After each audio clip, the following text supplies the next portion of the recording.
Hey guys, so today I'm going to be creating with Couture Ink our square canvas pillow, the square ink mat, and the Life is a Beautiful Ride transfer. First things first, I ironed that canvas pillow. Even though it doesn't appear to be, I promise you that I did. You want to make sure that your surface is ironed.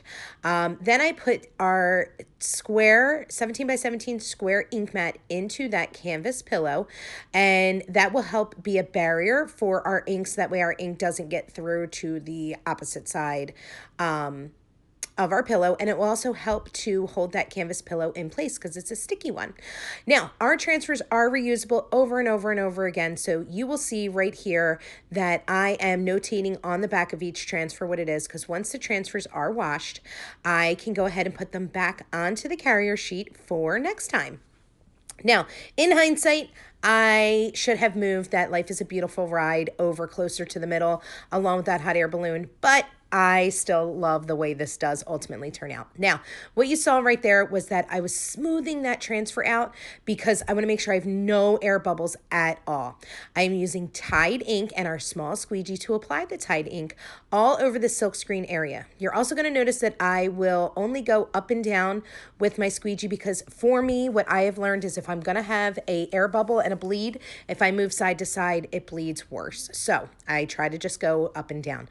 I removed that transfer, and now I am smoothing out that opposite side where Life is a Beautiful Journey is, and I'm going to use the Black Velvet ink and a small squeegee to apply all over that silk screen area.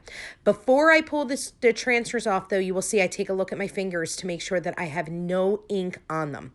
Also, you notice that I'm going to pull from the middle, whether I pull top to bottom or side to side. I'm going to pull from the middle of the transfer so that way I do not stretch or distort the transfer. Right now, I am applying heat to that inked hot air balloon because I want to make sure that that is dry before I go ahead and put down that second, third, and final layer of the hot air balloon.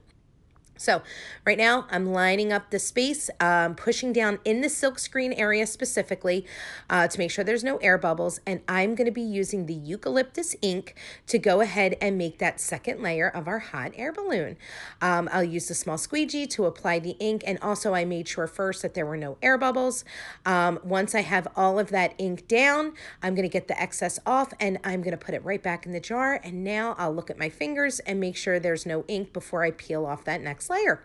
Now I'm going to go in, I'm going to heat that up real quick to make sure when I get to my next layer, which is the basket, that I'm not pulling any of that ink off. So we've got that all done.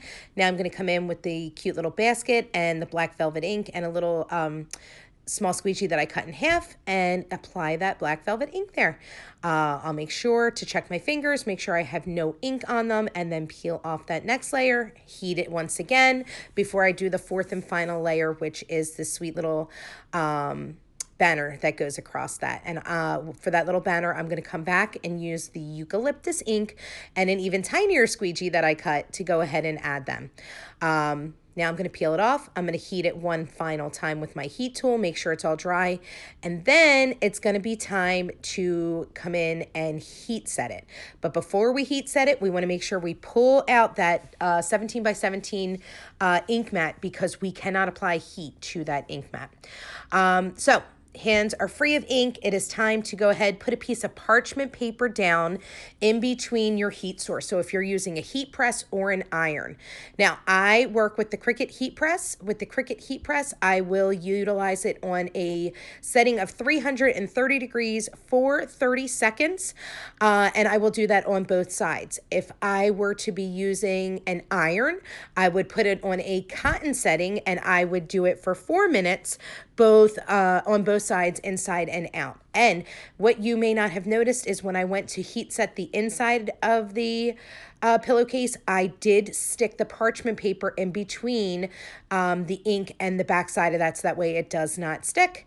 Now that it's all done, it's time to go ahead and grab yourself a pillowcase form, stuff that inside your pillow, and zip it up and display it. I myself was fighting with the pillow staying in to go ahead and zip it, but I ultimately did wind up putting it in, I think, or zipping it off camera. But going forward, I would have put those two pieces a little closer together, but I do love how it turned out.